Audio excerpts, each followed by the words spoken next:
Hola amigos, antes de comenzar esta historia que les va a dejar sin aliento, les pido que se suscriban al canal y activen la campanita.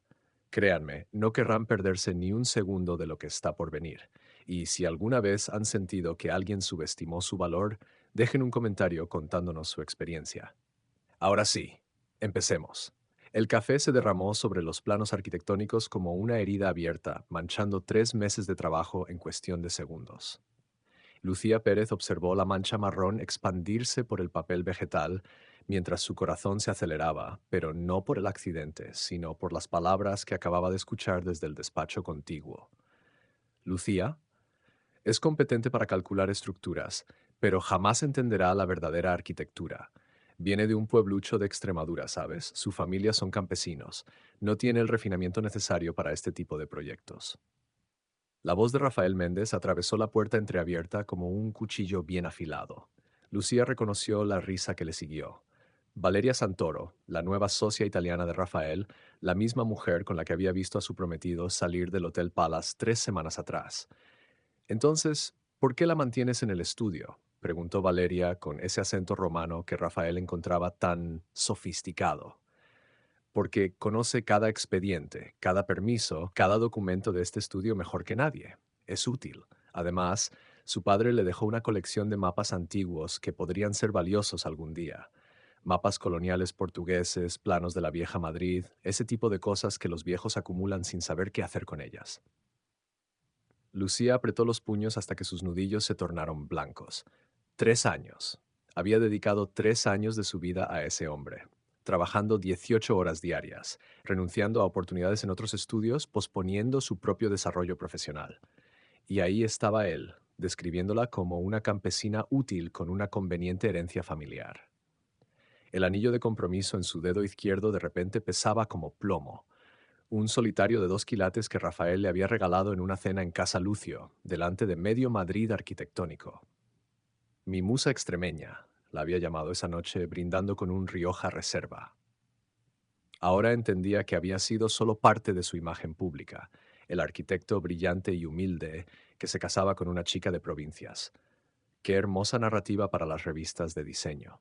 El proyecto de la Plaza de las Descalzas necesita comenzar pronto, continuó Rafael. Los inversores están impacientes. Es una oportunidad única, demoler ese edificio del siglo XVIII y construir la Torre Santoro en su lugar. Tu nombre en el corazón de Madrid, cariño. ¿Y el permiso de patrimonio? La voz de Valeria sonaba preocupada. Ya está gestionado. Tengo contactos en la comunidad. El edificio está catalogado como valor ambiental, no como BIC. Se puede derribar con los permisos adecuados y una buena donación a la restauración de algún otro monumento. Es cuestión de saber mover los hilos correctos. Lucía sintió que algo se quebraba dentro de ella, pero no era su corazón.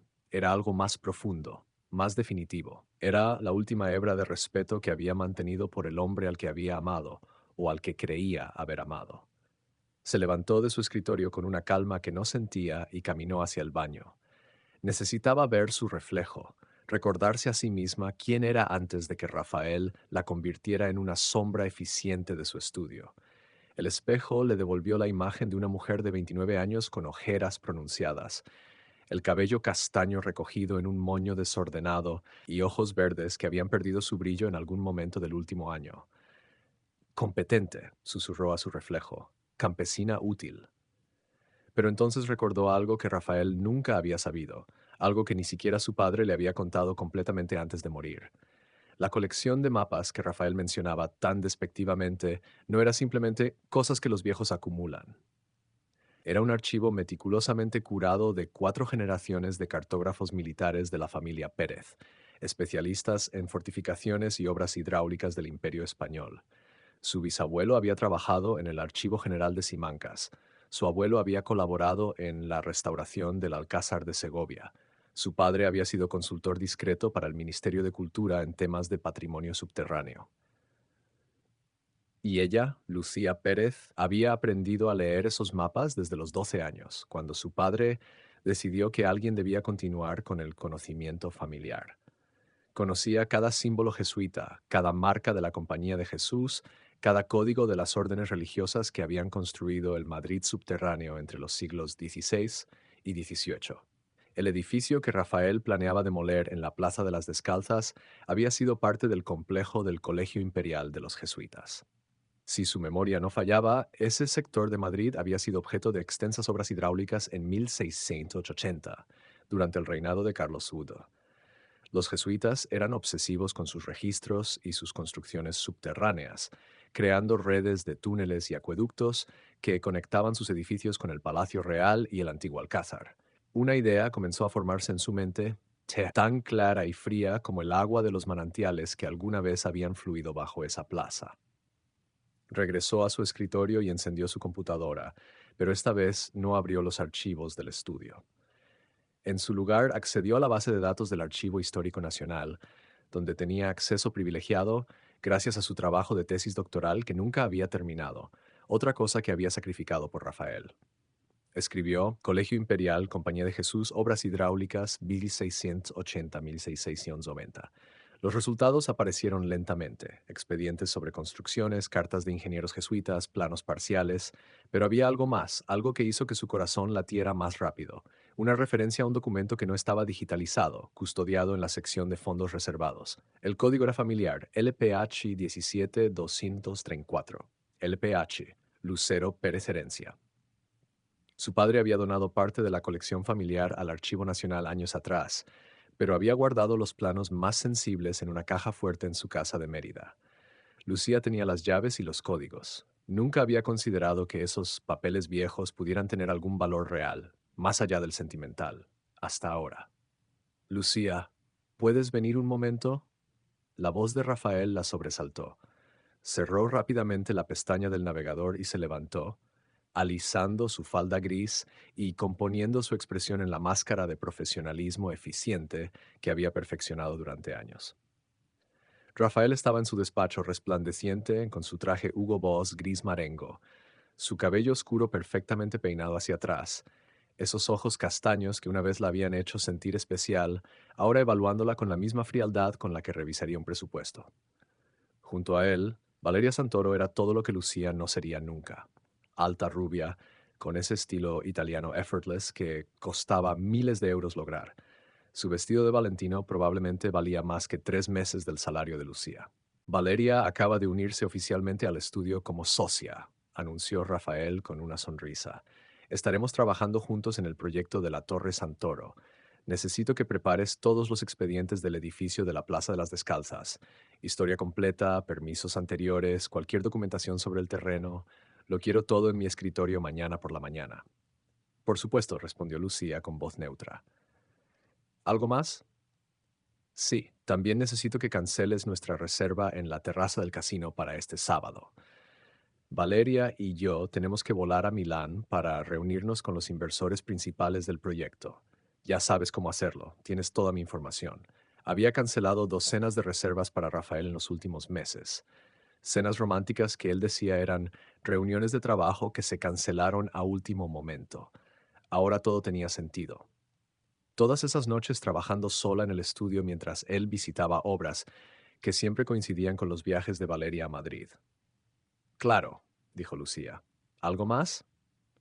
Rafael intercambió una mirada con Valeria, uno de esos momentos de complicidad íntima que Lucía conocía demasiado bien porque alguna vez los había compartido con él.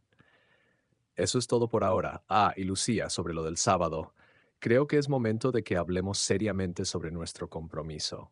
Las cosas han cambiado mucho en el último año. Tú te mereces a alguien que pueda darte la atención que necesitas. Y yo. Bueno, mi carrera está en un momento crítico. No sería justo para ninguno de los dos continuar con algo que claramente no está funcionando. Allí estaba, el golpe final, y lo estaba dando delante de su amante, despidiéndola no solo como prometida, sino haciéndolo sonar como si le estuviera haciendo un favor. Lucía podría haber llorado, podría haber gritado, podría haber arrancado el anillo de su dedo y lanzárselo a la cara.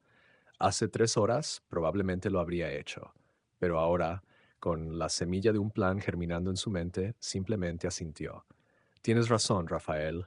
Hablemos el lunes, cuando regreses de Milán. Ahora, si me disculpan, tengo mucho trabajo que hacer para preparar esos expedientes. Salió del despacho con la cabeza en alto, sintiendo sus miradas en su espalda. Probablemente estaban sorprendidos por su calma, tal vez incluso decepcionados de no tener el drama que esperaban. De vuelta en su escritorio, Lucía sacó su teléfono personal y envió un mensaje a su hermano Tomás, que seguía viviendo en la casa familiar de Mérida. Necesito acceder a la caja fuerte de papá. Es urgente. ¿Puedes estar allí este fin de semana? La respuesta llegó casi inmediatamente. ¿Todo bien, hermanita? Claro, estaré aquí. Problemas con el engreído de tu novio. Lucía sonrió por primera vez en horas. Digamos que estoy a punto de darle una lección de historia que nunca olvidará. Durante el resto de la tarde, Lucía trabajó como un autómata, reuniendo todos los documentos que Rafael había solicitado. Pero mientras lo hacía, también tomaba notas mentales, fotografiaba con su móvil ciertos documentos y empezaba a construir un mapa mental de lo que necesitaba. A las 9 de la noche, el estudio estaba vacío, excepto por ella. Rafael y Valeria habían salido a cenar horas atrás. Lucía aprovechó para acceder al servidor compartido del estudio y copiar todos los archivos relacionados con el proyecto de la Torre Santoro en una memoria USB encriptada. Contratos, presupuestos, emails con funcionarios públicos, renders del edificio propuesto. Todo. Especialmente interesantes eran los correos entre Rafael y un tal Eduardo Cortés, director de Patrimonio Histórico de la Comunidad de Madrid. Los mensajes eran cuidadosamente redactados, pero el subtexto era claro. Había dinero cambiando de manos para acelerar permisos y minimizar revisiones arqueológicas. La inspección del subsuelo será superficial, escribía Cortés en un email de 2 semanas atrás. Solo las excavaciones necesarias para los cimientos. Si hay algo abajo, lo sabremos cuando ya sea demasiado tarde para detener el proyecto. Lucía sintió una mezcla de asco y triunfo. Rafael no solo era un infiel y un manipulador, sino que estaba dispuesto a destruir patrimonio histórico por dinero y vanidad. Guardó todo en su memoria USB y apagó la computadora. Mañana entregaría los expedientes que Rafael había pedido, exactamente como él lo esperaba. Pero el fin de semana, mientras él volaba a Milán con su amante, ella estaría en Mérida, desenterrando secretos que llevan 3 siglos sepultados. Antes de salir del estudio, Lucía se detuvo frente al gran maqueta de la Torre Santoro que ocupaba el centro de la sala de juntas. Era impresionante, había que admitirlo. 35 pisos de vidrio y acero, una aguja moderna que se clavaría en el corazón histórico de Madrid como un puñal reluciente. Preciosa, ¿verdad? La voz de Rafael la sobresaltó. No lo había oído regresar. Va a cambiar el skyline de la ciudad, mi obra maestra, nuestro legado, Valeria y yo. Lucía lo miró directamente a los ojos, sin parpadear, sin sonreír. El legado es una cosa curiosa, Rafael. A veces lo que creemos que va a inmortalizarnos termina siendo exactamente lo que nos destruye. La historia tiene una forma particular de cobrar sus deudas. Rafael frunció el ceño, confundido por el tono de Lucía. ¿Estás bien? Suenas diferente. Estoy perfectamente, respondió ella, caminando hacia la salida. Solo estoy empezando a recordar quién soy realmente. Que tengas un buen viaje a Milán, Rafael. Disfrútalo. Algo me dice que las cosas van a cambiar mucho cuando regreses. No esperó su respuesta. Salió a la fría noche madrileña, dejando atrás 3 años de sumisión, de ser invisible, de ser útil. El aire de octubre le llenó los pulmones y por primera vez en meses, Lucía Pérez sintió que podía respirar de verdad. En su bolso, su teléfono vibró. Era un mensaje de su hermano. Acabo de revisar la caja fuerte. Papá tenía más cosas de las que recordaba. Hay algo aquí sobre los jesuitas y la Plaza de las Descalzas. Documentos originales del siglo XVII. Creo que vas a querer ver esto, Lucía. Una sonrisa lenta, deliberada, se dibujó en el rostro de Lucía mientras caminaba hacia el metro. Rafael Méndez estaba a punto de descubrir que subestimar a una campesina de Extremadura era el error más grande de su brillante carrera, y ella iba a disfrutar cada segundo de su caída. El tren AVE atravesaba la meseta castellana a 300 kilómetros por hora, pero para Lucía cada minuto parecía una eternidad. Había salido de Madrid a las 7 de la mañana del sábado, después de entregar personalmente a Rafael todos los expedientes que había solicitado. Él apenas le había dirigido la mirada, demasiado ocupado revisando su maleta Louis Vuitton antes de partir hacia el aeropuerto con Valeria. Perfecto, como siempre, había murmurado al hojear los documentos. Esto es exactamente lo que necesito para la presentación en Milán. Buen trabajo, Lucía. Buen trabajo. Como si fuera una secretaria eficiente y no la mujer con la que había planeado casarse. como si 3 años pudieran resumirse en un buen trabajo distraído. Lucía había sentido, se había dado la vuelta y había salido de allí con la satisfacción secreta de saber que esos expedientes eran solo la mitad de la historia. La mitad que Rafael quería ver. La otra mitad, la que realmente importaba, estaba esperándola en Mérida. Ahora, mientras el paisaje extremeño comenzaba a aparecer por la ventanilla del tren, eh, olivares interminables, encinas solitarias, pueblos blancos que parecían detenidos en el tiempo, Lucía repasaba mentalmente todo lo que sabía sobre los jesuitas en el Madrid del siglo XVII. La Compañía de Jesús había sido una de las órdenes más poderosas e influyentes del Imperio español. Educadores, confesores reales, arquitectos, ingenieros. Los jesuitas no solo construían iglesias, construían sistemas completos, bibliotecas subterráneas, túneles que conectaban sus colegios con palacios, redes de abastecimiento de agua que servían tanto propósitos prácticos como estratégicos, y eran meticulosos con sus registros, obsesivamente meticulosos. Su teléfono vibró. Un mensaje de Tomás con una foto, la vieja caja fuerte de su padre abierta, revelando docenas de tubos de cartón que contenían mapas enrollados, carpetas amarillentas con documentos y lo que parecía ser varios libros de contabilidad antiguos. Esto es impresionante, Lucía. ¿Papá nunca te dijo que tenía documentos originales firmados por Juan de Herrera? Hay cosas aquí que deberían estar en un museo. Juan de Herrera, el arquitecto de El Escorial, el más grande maestro constructor del reinado de Felipe II. Si su padre tenía documentos de Herrera relacionados con construcciones jesuitas en Madrid, eso significaba que la conexión entre su familia y el patrimonio arquitectónico español era mucho más profunda de lo que ella había imaginado. Lucía respondió rápidamente: ¿Hay algo específico sobre la Plaza de las Descalzas o el Colegio Imperial? La respuesta tardó unos minutos. Lucía imaginó a su hermano revisando documentos con esa paciencia metódica que había heredado de su padre. Sí, hay un conjunto completo de planos fechados en 1682. Están marcados como Obras Hidráulicas, Compañía de Jesús, Confidencial. También hay correspondencia entre un tal Padre Francisco Bautista y alguien del Consejo Real. Menciona específicamente el conducto secreto que conecta el colegio con el viejo alcázar para asegurar el abastecimiento en tiempos de sitio. Lucía, si esto es real, estamos hablando de infraestructura estratégica del siglo XVII que nadie sabe que existe. El corazón de Lucía se aceleró. Aquello era mejor de lo que había esperado. No se trataba solo de un simple acueducto o sistema de drenaje. Era una red de túneles con propósito defensivo y estratégico, construida durante una época de paranoia política y conflictos sucesorios. El tipo de construcción que la corona habría querido mantener en secreto, incluso siglos después de su construcción.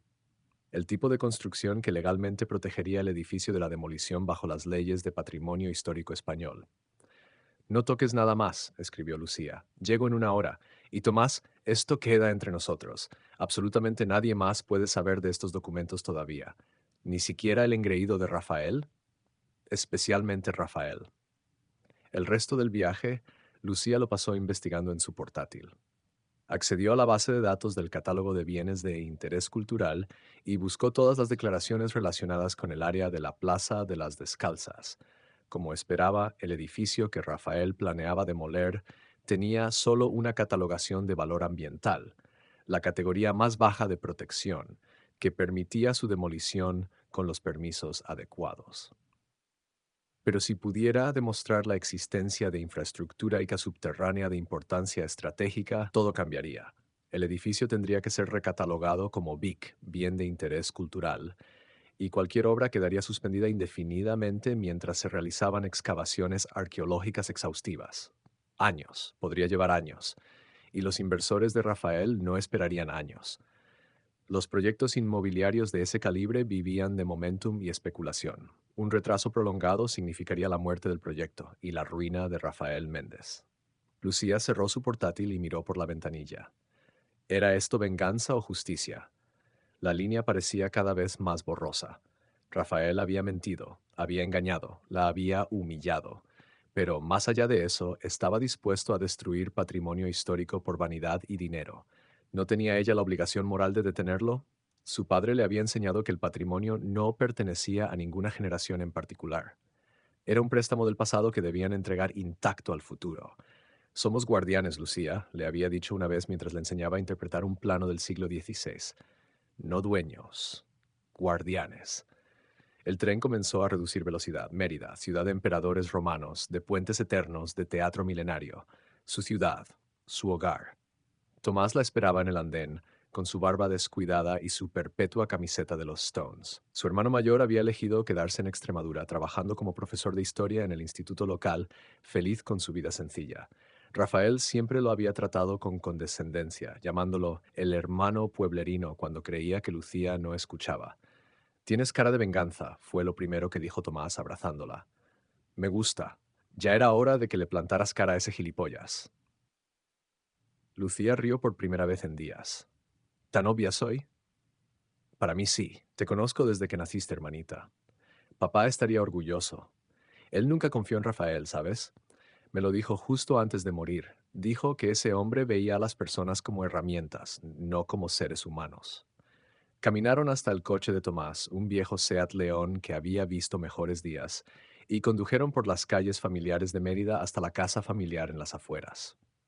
Una villa de 2 plantas con un jardín descuidado y ese olor particular a historia y recuerdos que ningún ambientador podría replicar. La caja fuerte estaba en el estudio de su padre, oculta detrás de una estantería de libros de arquitectura e historia. Tomás ya había sacado los documentos y los había organizado cronológicamente sobre la gran mesa de roble que ocupaba el centro de la habitación. Lucía se acercó lentamente, casi con reverencia. Había docenas de documentos, planos dibujados a mano con tinta china, correspondencia en español antiguo con vocabulario técnico que requeriría concentración para descifrar, incluso algunos bocetos que parecían ser estudios preliminares de construcciones subterráneas.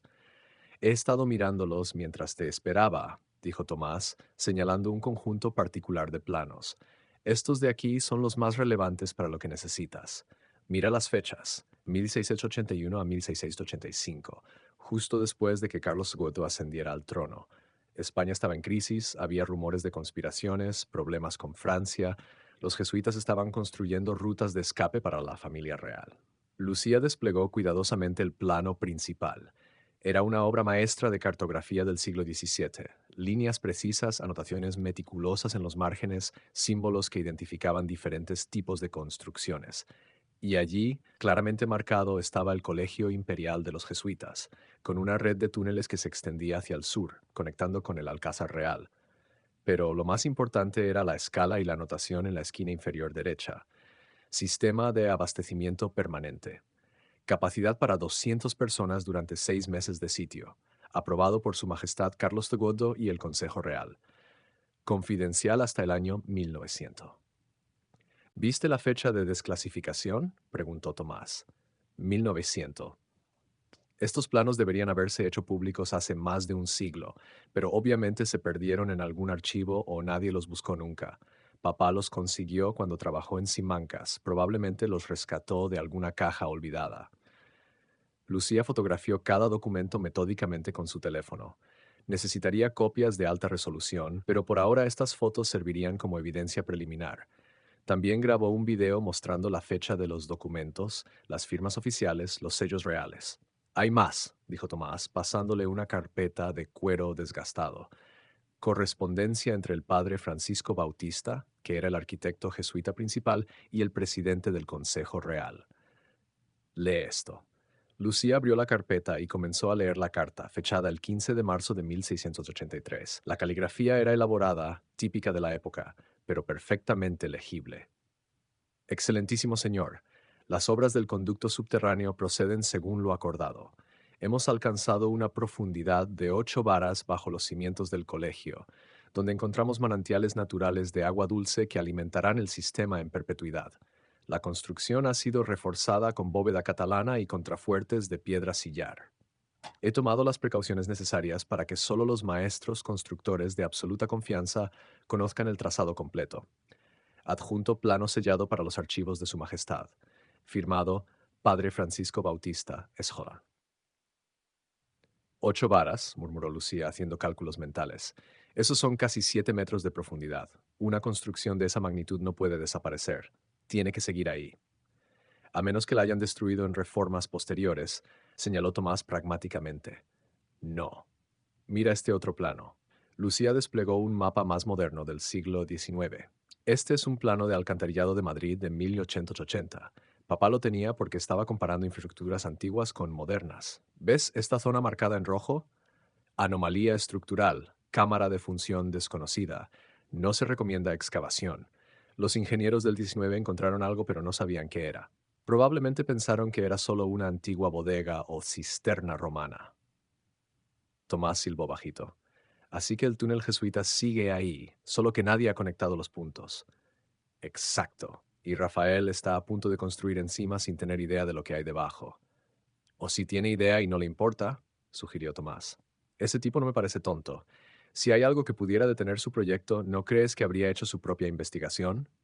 Era un punto válido. Rafael era ambicioso y poco ético, pero no era estúpido.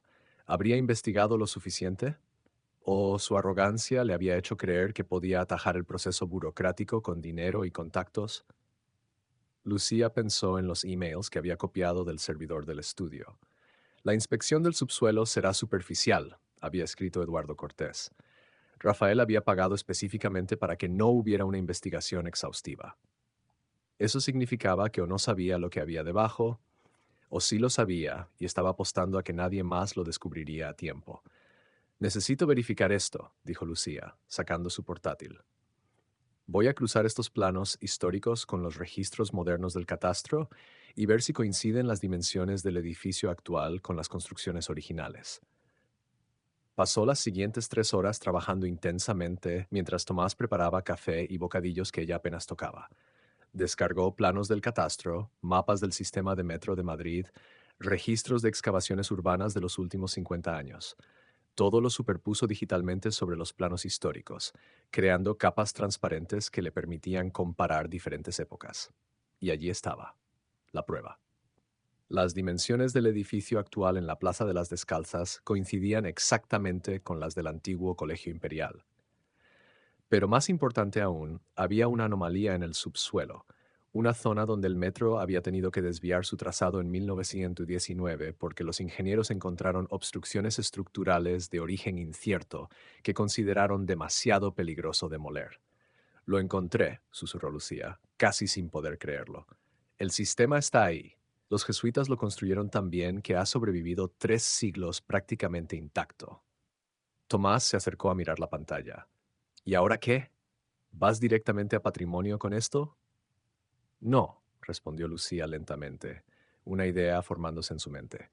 Si voy ahora, Rafael podría usar sus contactos para enterrar la investigación o al menos retrasarla lo suficiente para que los inversores presionen y aceleren los permisos. Necesito algo más. Necesito prueba física, no solo documentos históricos. Prueba física. Lucía, no estarás pensando en entrar al edificio y documentar el acceso al sistema subterráneo. Sí, exactamente eso estoy pensando. Eso es allanamiento de morada. Es ilegal. El edificio está vacío. Rafael ya compró todos los apartamentos y reubicó a los inquilinos. Técnicamente no hay morada que allanar. Y no voy a romper nada, solo voy a documentar lo que encuentre. Tomás la miró con una mezcla de preocupación y admiración. Te has vuelto loca. Me gusta. ¿Me ayudarás? Su hermano suspiró teatralmente. Papá me dijo que cuidara de ti. Supongo que esto cuenta como cuidarte, aunque de una forma muy retorcida. ¿Cuándo lo hacemos? Mañana por la noche. Rafael regresa de Milán el lunes. Eso nos da toda la noche del domingo para investigar sin que nadie sospeche. Él piensa que soy una ratoncita asustada, esperando en casa a que me rompa el corazón, oficialmente. Lucía comenzó a empacar cuidadosamente los documentos más importantes en un portafolios de cuero que había sido de su padre. También hizo copias digitales de todo y las subió a 3 servidores en la nube diferentes. No iba a correr riesgos de que esta evidencia se perdiera. Mientras trabajaba, Tomás preparó una mochila con herramientas que podrían necesitar: linternas, una cámara de video profesional, un medidor láser, guantes, mascarillas por si había polvo o humedad en espacios cerrados. Sabes que esto podría no funcionar, ¿verdad? Dijo Tomás mientras verificaba las baterías de las linternas. Podrías encontrar que el túnel se derrumbó hace siglos, o que está inundado, o que simplemente no hay forma de acceder sin equipo de excavación profesional.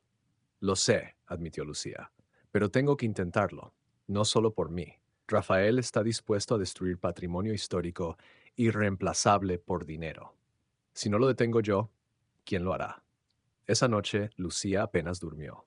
Se quedó en su antigua habitación, rodeada de recuerdos de infancia, pensando en su padre y en todas las conversaciones que habían tenido sobre responsabilidad histórica y legado familiar.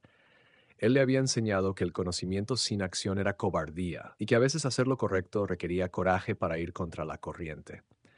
Su teléfono vibró en la mesilla de noche. Un mensaje de Rafael: presentación exitosa, inversores encantados, firmamos el lunes. La Torre Santoro será realidad. Gracias por tu ayuda con los expedientes. Hablamos cuando regreses sobre lo nuestro. Sobre lo nuestro. Ni siquiera podía llamarlo nuestra relación o nuestro compromiso. Solo lo nuestro, como si fuera un trámite administrativo más por resolver.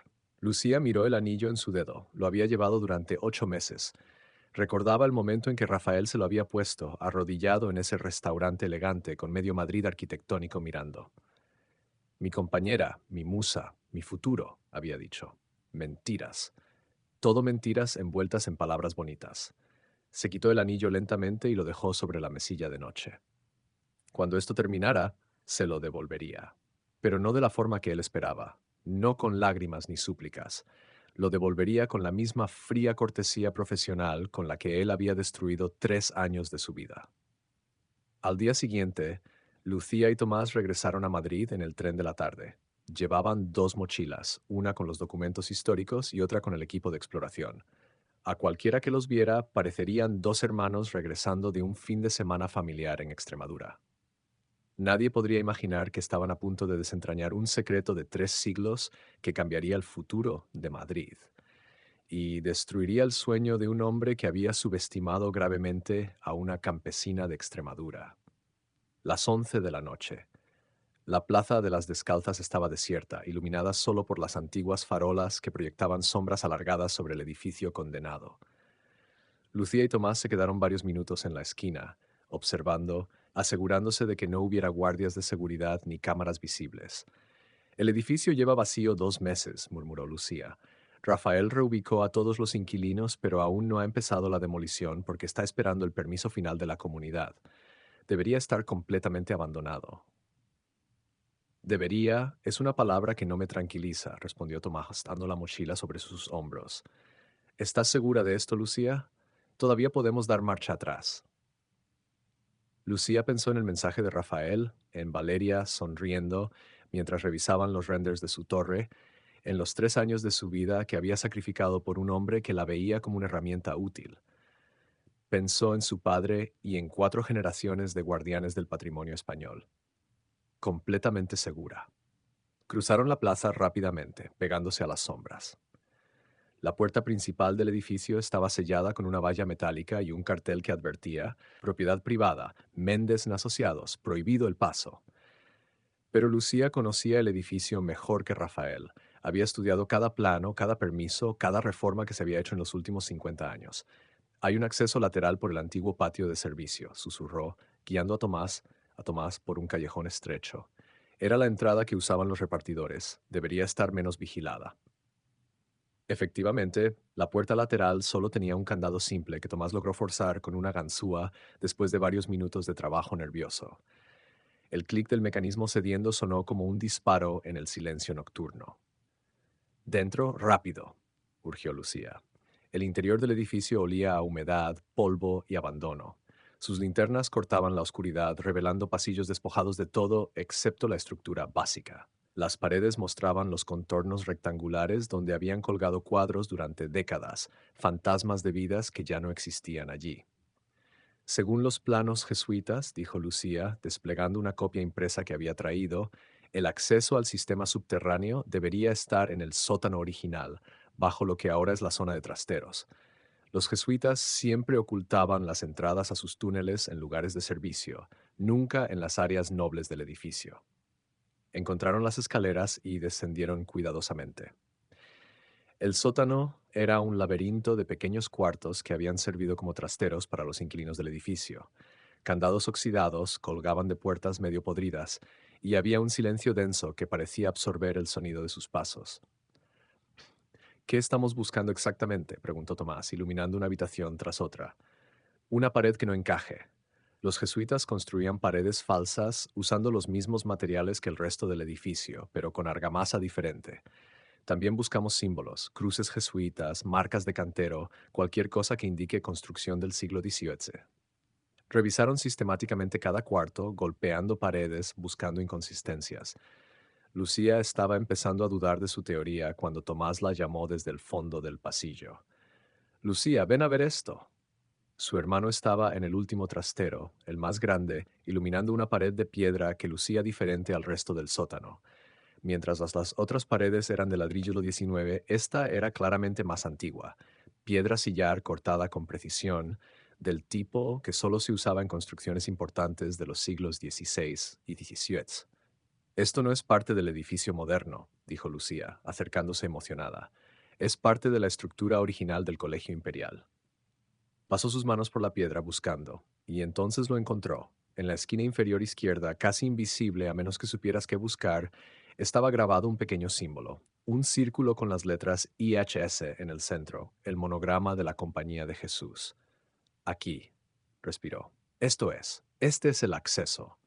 Pero no había puerta visible, solo piedra sólida. Lucía recordó algo que su padre le había enseñado sobre las construcciones jesuitas. A menudo usaban mecanismos de contrapeso ocultos que se activaban presionando piedras específicas en secuencias particulares. Estudió la pared cuidadosamente, buscando piedras que pudieran moverse. Había docenas de ellas, pero una en particular, justo encima del símbolo IHS, sobresalía ligeramente del nivel de las otras. La presionó. Nada. Tiene que haber una secuencia, murmuró, pensando en la mentalidad jesuita del siglo XVII. Eran obsesivos con la simbología numérica. 3 por la Trinidad, 7 por los sacramentos. Contó las piedras desde el símbolo IHS. 3 hacia arriba, una a la izquierda. Presionó, un clic apenas audible. 7 hacia la derecha desde el símbolo. Presionó de nuevo, otro clic. Y entonces, con un sonido de piedra raspando contra piedra que no se había escuchado en probablemente un siglo, una sección de la pared de aproximadamente 1,5 metros de altura comenzó a moverse hacia adentro, revelando una abertura oscura. Tomás dejó escapar un silbido de asombro. «Joder, Lucía, lo encontraste». El olor que emanaba del túnel era antiguo, tierra húmeda, piedra y algo más que Lucía no podía identificar, aire que había estado atrapado durante generaciones. Apuntaron sus linternas hacia el interior, revelando una escalera de piedra que descendía en un ángulo pronunciado. «Vamos», dijo Lucía, su voz temblando ligeramente de emoción y nerviosismo. «Espera». Tomás la agarró del brazo. Si bajamos ahí y algo sale mal, nadie sabe dónde estamos. Deberíamos dejar algún tipo de señal o al menos enviar nuestra ubicación a alguien. Era un punto sensato. Lucía sacó su teléfono, pero como esperaba, no había señal en el sótano. Tenemos dos opciones: ser cautelosos o ser valientes. Los jesuitas construyeron esto para durar siglos. Debería ser estructuralmente sólido. Las palabras famosas de muchas personas antes de que las cosas salieran terriblemente mal, murmuró Tomás, pero la siguió de todos modos. Descendieron cuidadosamente. La escalera tenía 32 peldaños. Lucía los contó automáticamente, un hábito de su formación arquitectónica. Al final se encontraron en un corredor de techo abovedado, construido con bóveda catalana, exactamente como describía el documento del padre Bautista. Las paredes estaban sorprendentemente secas, lo que confirmaba la habilidad de los constructores jesuitas. Habían diseñado un sistema de drenaje que había funcionado durante más de 3 siglos. A intervalos regulares había nichos en las paredes donde alguna vez debieron haber estado lámparas de aceite. El corredor se extendía en línea recta hacia el sur, exactamente como indicaban los planos históricos. «Esto es increíble», susurró Tomás, su voz resonando en el espacio cerrado. «Es como una cápsula del tiempo». Caminaron durante lo que Lucía estimó eran unos 50 metros, hasta que el corredor se abría en una cámara más grande. Era una sala octogonal de aproximadamente 6 metros de diámetro, con un techo abovedado que se elevaba hasta casi 3 metros de altura. En el centro había una estructura de piedra circular, un pozo cisterna. Lucía se acercó al borde y apuntó su linterna hacia abajo. El agua brillaba negra varios metros por debajo, tan inmóvil como un espejo. El manantial del que hablaba el padre Bautista sigue activo después de todo este tiempo. En las paredes de la cámara había inscripciones grabadas en latín. Tomás, que había estudiado lenguas clásicas, comenzó a traducir en voz alta, Anno Domini 1683. Esta obra se construye para la gloria de Dios y la protección de Su Majestad el Rey Carlos II, que permanezca oculta hasta que la divina providencia determine su revelación. Hasta que la divina providencia determine su revelación, repitió Lucía suavemente. Creo que ese momento es ahora. Sacó su cámara y comenzó a documentar todo metódicamente: las inscripciones, la estructura del pozo, las técnicas de construcción, los detalles arquitectónicos. Tomás hacía lo mismo con su cámara de video, narrando en voz baja cada descubrimiento. Esto es suficiente, dijo Lucía, después de media hora de documentación exhaustiva. Con esto podemos demostrar la existencia del sistema subterráneo. Pero necesito algo más. Necesito encontrar la conexión con el alcázar que mencionan los documentos. Había 3 túneles adicionales que salían de la cámara octogonal. Según los planos jesuitas, el túnel del sur llevaba al Palacio Real, el del este al antiguo alcázar y el del oeste a la iglesia de San Ginés. Vamos por el del este, decidió Lucía. Ese debería ser el más corto. Este túnel era más estrecho y el techo más bajo, obligándolos a caminar ligeramente encorvados. Después de unos 100 metros, encontraron que el túnel estaba parcialmente derrumbado. Piedras y tierra bloqueaban el camino, aunque había un espacio en la parte superior por donde podría pasar una persona delgada. Demasiado peligroso, dictaminó Tomás. Si se mueve algo mientras estás pasando. Solo necesito ver qué hay del otro lado, insistió Lucía. Se quitó la mochila y se la pasó a su hermano, luego comenzó a trepar cuidadosamente por el montículo de escombros. Lucía, esto es una estupidez monumental. Pero ella ya estaba del otro lado, iluminando con su linterna. Lo que vio la dejó sin aliento. El túnel continuaba solo unos metros más antes de abrirse en otra cámara, pero esta era diferente. Las paredes estaban cubiertas con azulejos de cerámica del siglo XVII, decorados con el escudo real de España. Y en la pared del fondo había una puerta de madera reforzada con hierro, todavía intacta después de 3 siglos. Tomás, tienes que ver esto, gritó emocionada. Su hermano maldijo en voz baja, pero la siguió, trepando con menos gracia, pero llegando finalmente al otro lado. Santa María, susurró al ver la cámara. Esto fue construido para la realeza. Mira esos azulejos, son de Talavera, trabajo artesanal de primera calidad. Esta debía ser la sala de espera para quien usara el túnel de escape. Lucía se acercó a la puerta y la examinó. Había una inscripción en el dintel: Salida real, solo para uso en extrema necesidad por orden de Su Majestad. Esta puerta debe dar directamente a los sótanos del Palacio Real, dijo Lucía, casi sin poder creer lo que habían encontrado. Los jesuitas construyeron un túnel de escape directo para el rey. Esto no es solo patrimonio histórico, es patrimonio real, de importancia nacional. Tomás estaba grabando todo, su cámara capturando cada detalle. Con esto no hay forma de que puedan demoler ese edificio. Esto cambia todo. Lucía sintió una mezcla de triunfo y algo más complejo. ¿Era culpa? Rafael iba a perder todo: su proyecto, su reputación, posiblemente hasta su licencia profesional, si se demostraba que había intentado ocultar deliberadamente esta información.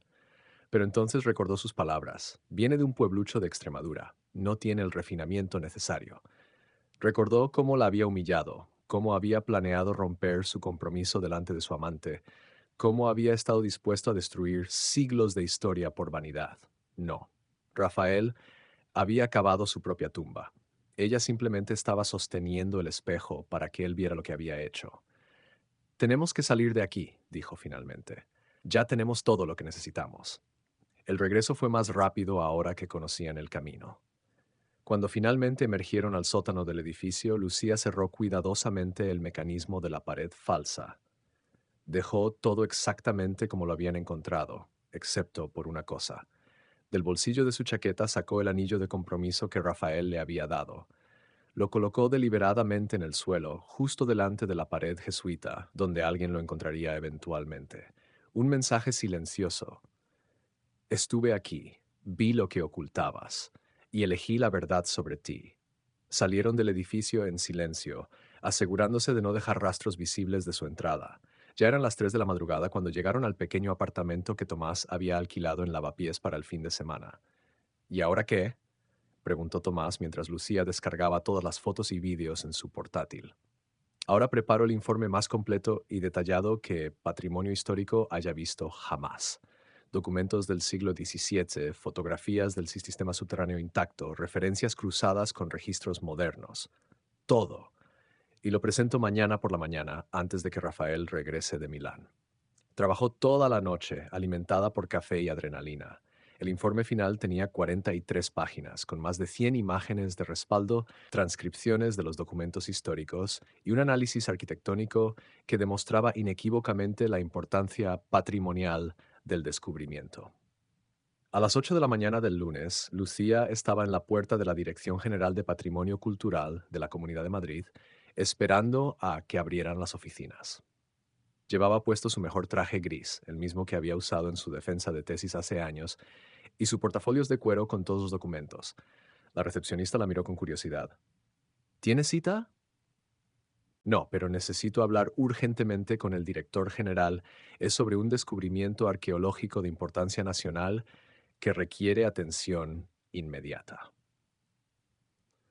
Palabras mágicas en el mundo del patrimonio. 15 minutos después estaba sentada frente a don Alberto Castellanos, director general de Patrimonio, un hombre de 60 años con gafas de lectura colgando de una cadena y ese aire de erudito que caracteriza a quienes dedican su vida al servicio público cultural. Señorita Pérez, me han dicho que tiene información urgente sobre un descubrimiento arqueológico. Lucía abrió su portafolios y colocó los documentos sobre el escritorio con deliberada ceremonia. Don Alberto, lo que voy a mostrarle va a cambiar lo que creemos saber sobre el Madrid del siglo XVII. Durante la siguiente hora presentó toda su investigación. Los ojos de don Alberto se fueron abriendo cada vez más a medida que revisaba los documentos históricos, las fotografías del sistema subterráneo, las inscripciones reales. Esto es extraordinario, murmuró finalmente.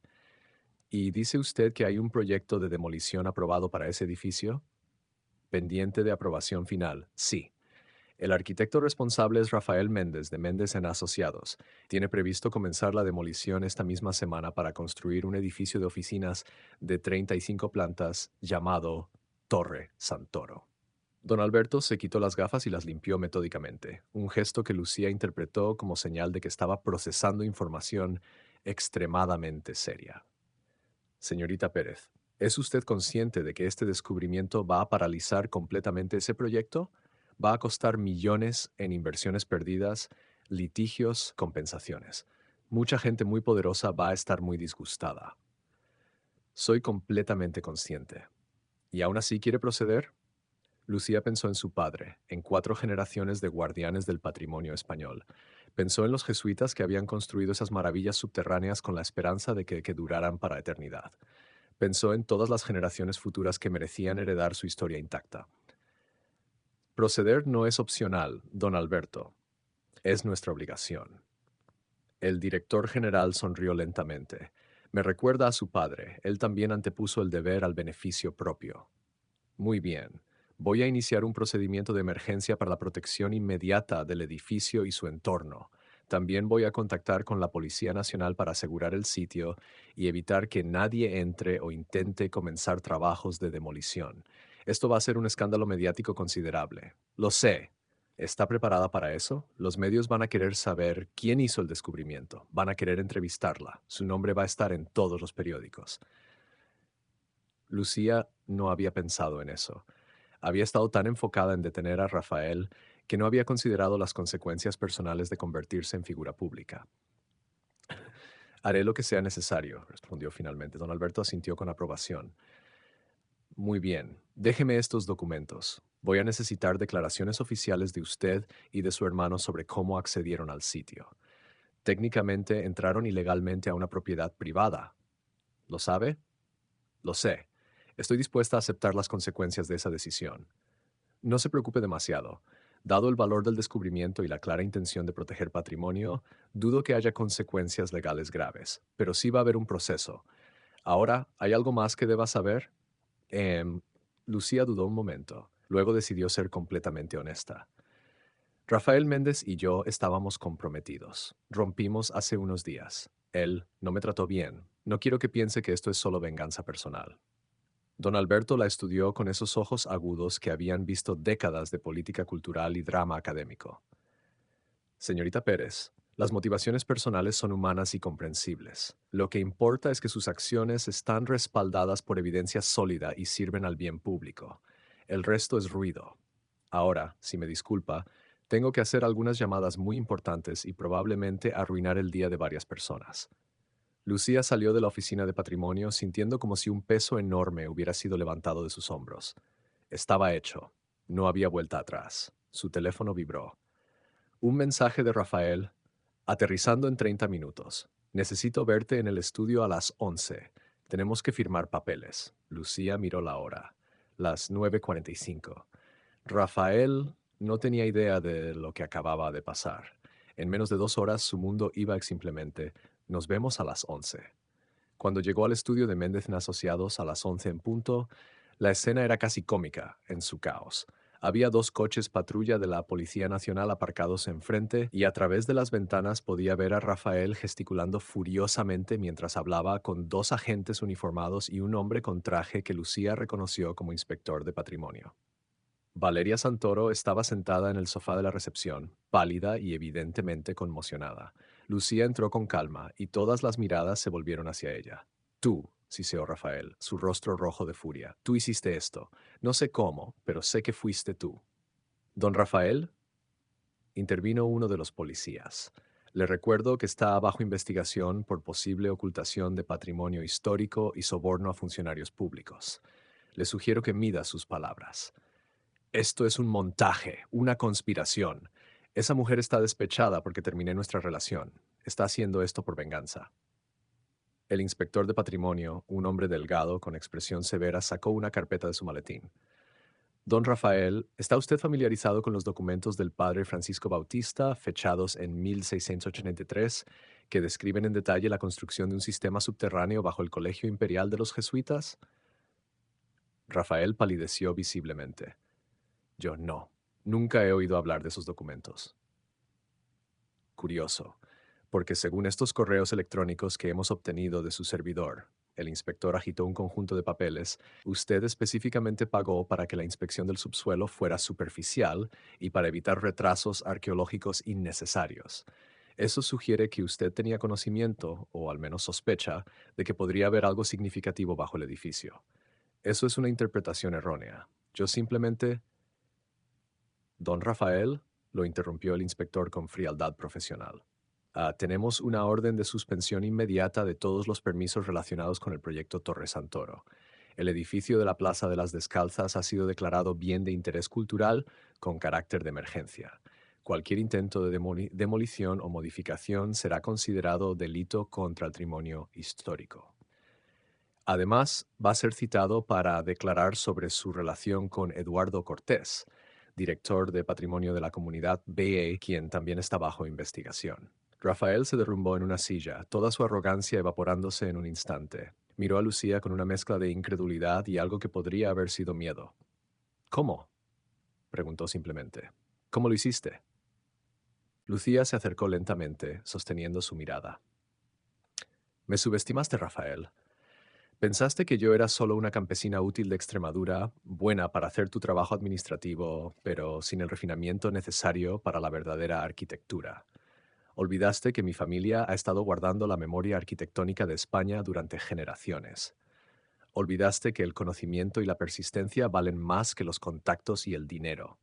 Y sobre todo, olvidaste que cuando humillas a alguien les das un motivo muy poderoso para demostrarte exactamente quién eres tú en realidad. Esto no ha terminado, dijo Rafael, aunque su voz carecía de convicción. Tengo abogados, tengo recursos. Tienes abogados que van a tener que defenderte de cargos criminales, corrigió el inspector, y recursos que van a evaporarse cuando los inversores de Torre Santoro demanden por las pérdidas. Créame, don Rafael, esto apenas está comenzando para usted, pero ha terminado para este proyecto. Lucía se volvió para irse, pero Rafael la llamó una última vez. Lucía, espera. Por favor, podemos hablar de esto. Hay formas de llegar a un acuerdo. Yo puedo. ¿Qué es Rafael?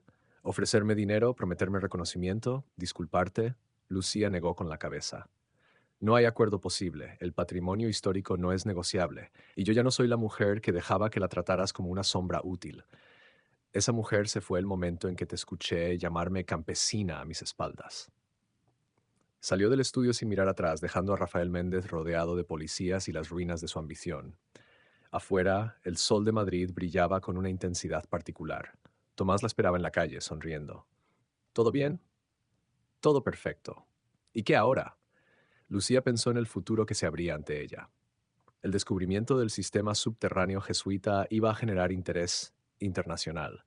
Ya había recibido 3 llamadas de medios queriendo entrevistas, universidades pidiendo colaboraciones, el Ministerio de Cultura expresando interés en financiar excavaciones completas y, lo más importante, su nombre, Lucía Pérez, sería recordado como la arquitecta que salvó un tesoro histórico único, no como la asistente de Rafael Méndez, sino como la profesional brillante que siempre había sido.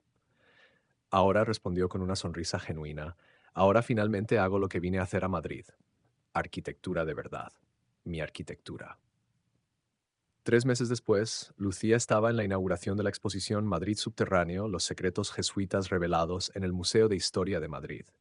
Las fotografías y videos que había tomado esa noche en el túnel cubrían las paredes junto con los documentos históricos de su familia que habían sido prestados para la exhibición. Don Alberto Castellanos dio un discurso emotivo sobre la importancia de proteger el patrimonio y el coraje de los individuos que anteponen el bien público a los intereses personales. Lucía llevaba un vestido verde esmeralda, su color, no el gris corporativo que Rafael siempre había preferido, y estaba rodeada de colegas académicos y, lo más importante, su familia. Tomás estaba allí, orgulloso. Su madre había viajado desde Extremadura, llorando de felicidad. Tu padre estaría tan orgulloso, le susurró su madre apretando su mano. En cuanto a Rafael, las noticias no habían sido amables. Había perdido su licencia profesional temporalmente mientras se investigaban las acusaciones de soborno. Los inversores de Torre Santoro lo habían demandado por cientos de millones de euros. Valeria Santoro había regresado a Italia, dejándolo solo para enfrentar las consecuencias de sus acciones. El estudio Méndez en Asociados había cerrado, los empleados habían encontrado trabajo en otros lugares, y Rafael, según las últimas noticias, estaba trabajando como consultor freelance, su brillante carrera reducida a proyectos menores de rehabilitación. El karma, pensó Lucía, no siempre es inmediato, pero cuando llega, es definitivo. Un periodista del país se acercó para una entrevista. Señorita Pérez, algunos críticos han sugerido que sus acciones fueron motivadas por venganza personal contra su ex prometido. ¿Qué les diría? Lucía sonrió serenamente. Les diría que las motivaciones personales y el deber profesional no son mutuamente excluyentes. Sí, Rafael me trató mal. Sí, eso me dolió. Pero lo que lo detuvo no fue mi dolor, fue su propia arrogancia y su disposición a destruir patrimonio irreemplazable. Yo simplemente saqué a la luz la verdad. Lo que él hizo con esa verdad fue su elección. ¿Y qué planes tiene para el futuro? Acabo de aceptar una posición como directora de conservación del patrimonio subterráneo en el Ministerio de Cultura. Vamos a crear un programa completo para mapear y proteger las construcciones históricas bajo Madrid y otras ciudades españolas. Este descubrimiento fue solo el principio. Hay siglos de historia esperando ser redescubiertos y protegidos. Esa noche, después de la inauguración, Lucía caminó sola por la Plaza de las Descalzas. El edificio seguía en pie, ahora rodeado por vallas de protección y señales que indicaban su nuevo estatus como BIC. Equipos de arqueólogos trabajarían durante años explorando y documentando el sistema subterráneo completo. En lugar de la Torre Santoro, esa aguja de vidrio que habría perforado el corazón histórico de Madrid, ahora habría un museo dedicado a la ingeniería jesuita del siglo XVIII, un centro de interpretación donde futuras generaciones podrían aprender sobre el Madrid oculto bajo sus pies. El legado que Rafael había soñado construir con acero y vidrio nunca existiría, pero el legado que Lucía había preservado duraría siglos más. Sacó su teléfono y tomó una foto de la plaza iluminada, con el edificio al fondo. La subió a su Instagram con un simple caption: a veces lo más importante no es lo que construimos, sino lo que elegimos proteger. Stech Patrimonios Memoria, Madrid Subterráneo. En minutos tenía cientos de likes y comentarios, personas de todo el mundo celebrando el descubrimiento, agradeciendo su valentía, compartiendo sus propias historias de patrimonio salvado o perdido. Una notificación llamó su atención. un mensaje directo de una universidad en Estados Unidos, ofreciéndole una cátedra visitante para enseñar conservación del patrimonio arquitectónico. Otra de un productor de documentales de la BBC, preguntando si estaría interesada en narrar una serie sobre arquitectura oculta en Europa. Tres ofertas de estudios de arquitectura queriendo que se uniera como socia. El mundo se estaba abriendo ante ella de maneras que nunca había imaginado posible cuando era solo la asistente de Rafael Méndez. Mientras caminaba de regreso a su nuevo apartamento, uno que había alquilado por su cuenta, sin ayuda de nadie, en el barrio de Malasaña, Lucía reflexionó sobre la extraña justicia del universo. Rafael había intentado construir un monumento a su ego y en su lugar había construido el escenario de su propia caída. Lucía había intentado simplemente proteger la verdad histórica y en su lugar había construido una carrera, un legado y, algo más importante, había recuperado su propia identidad. No era la campesina de Extremadura que Rafael había despreciado. Era Lucía Pérez, arquitecta, historiadora, guardiana del patrimonio español. Y esa era una torre mucho más alta que cualquier edificio de 35 pisos. Fin.